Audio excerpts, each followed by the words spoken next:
এই মুহূৰ্তত শিলাদিত্যদেৱে নিজৰ ভোটাধিকাৰ সাব্যস্ত কৰি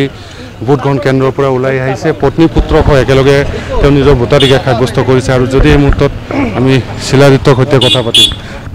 ভোটদান কৰিলে কি ক'ব হয় ভাল লাগিছে আৰু এইটোতো আমাৰ কৰ্তব্য ইজ এ ডিউটি আৰু এইবাৰ মোৰ পৰিয়ালৰ লগত মোৰ ৱাইফৰ লগত মোৰ ল'ৰাও আহিছে প্ৰথমবাৰৰ বাবে ভোট দিবলৈ ই এতিয়া কলকাতাত পঢ়ি আছে তাৰ পৰা স্পেচিয়েলি আহিছে ভোট দিবৰ কাৰণে আৰু যেটো দেখিছোঁ যে ভাল পৰিৱেশো ভাল আৰু বিশেষকৈ আমাৰ এই চিষ্টাৰ নিবেদিতা স্কুলত লংকাত মানে it is a very peaceful area ইয়াতে কোনো ধৰণৰ আনটোৱাৰ্ড ইনচিডেন্টছ কেতিয়াও হোৱা নাই আগতো আৰু নহয়ও সেইকাৰণে মানুহ একদম খোলা মনেৰে আহি পেলাই ভোট দি আছে ভাল লাগিছে যেহেতু দেখা গৈছে আপোনাৰ থাকে হোজাই সমষ্টি এবাৰ ভোট দিছে লামডিং সমষ্টি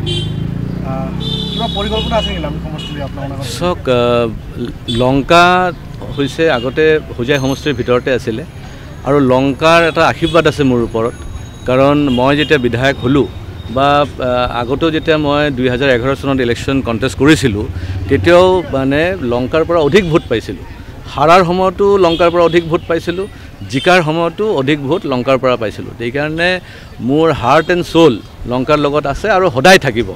আৰু বিশেষকৈ মোৰ ঘৰ হোজাই হোৱাৰ পিছতো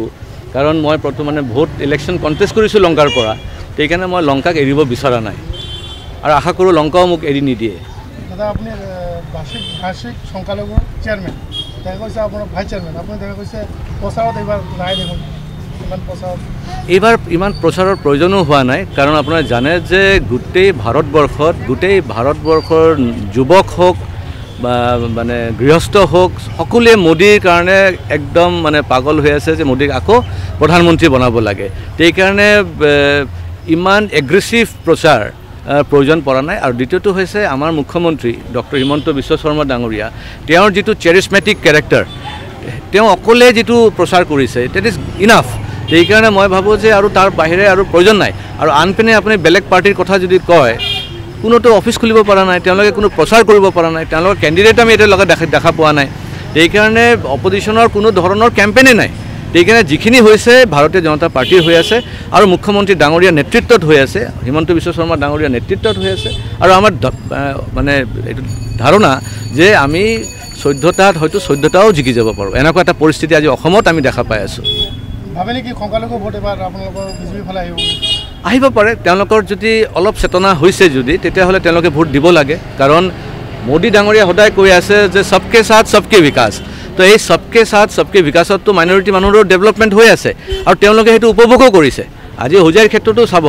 যে মাইনৰিটি এৰিয়াবিলাকৰ অঞ্চলবিলাকতো বহুত ডেভেলপমেণ্ট হৈছে তাৰপিছত তেওঁলোকে যদি বিজেপিক ভোট নিদিয়ে তাৰ কি কাৰণ হ'ব পাৰে তাৰমানে তেওঁলোকেতো তেতিয়া ক'বলৈ তেওঁলোকে কমিউনেল পলিটিক্স কৰি আছে সেইকাৰণে তেওঁলোকে যদি মেইন ষ্ট্ৰীম পলিটিক্স কৰিব লাগে মই ভাবোঁ তেওঁলোকে বিজেপিক ভোট দিব লাগে আৰু বিশেষকৈ মোদীক ভোট দিব লাগে কাৰণ মোদী ডাঙৰীয়া তেওঁলোকৰ ভাল কৰিছে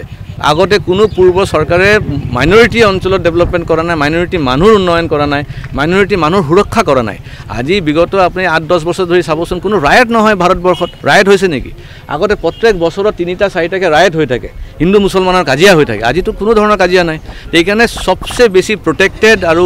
ডেভেলপমেণ্ট যদি হৈছে মোদীৰ নেতৃত্বত হৈছে আৰু সবচে বেছি সুখী যদি আছে সেইটো হৈছে মুছলমান মানুহসকল সেইকাৰণে মোৰ ধাৰণা যে মুছলমান মানুহসকলে এবাৰ মানে নিৰ্ভীক তেওঁলোকে মোদীক ভোট দিব আৰু তাৰপিছতো যদি ভোট নিদিয়ে তেতিয়া ক'বলৈ একো নাই তেতিয়াহ'লে পিছতে এইটো ভাবিবলগীয়া কথা হ'ব আছিলে শিলাদিত্যদেৱ ইতিমধ্যে তেওঁ প্ৰতিক্ৰিয়া প্ৰকাশ কৰিছে আৰু পত্নী পুত্ৰৰ সৈতে তেওঁ একেলগে ইয়াত ভোটাধিকাৰ সাব্যস্ত কৰিবৰ কাৰণে ইয়াত উপস্থিত হৈছিলে আৰু তেওঁৰ পুত্ৰ এবাৰ প্ৰথমবাৰ তেওঁ ভোটদান কৰিছে বুলি ইতিমধ্যে সেই কথাও জানিবলৈ দিছে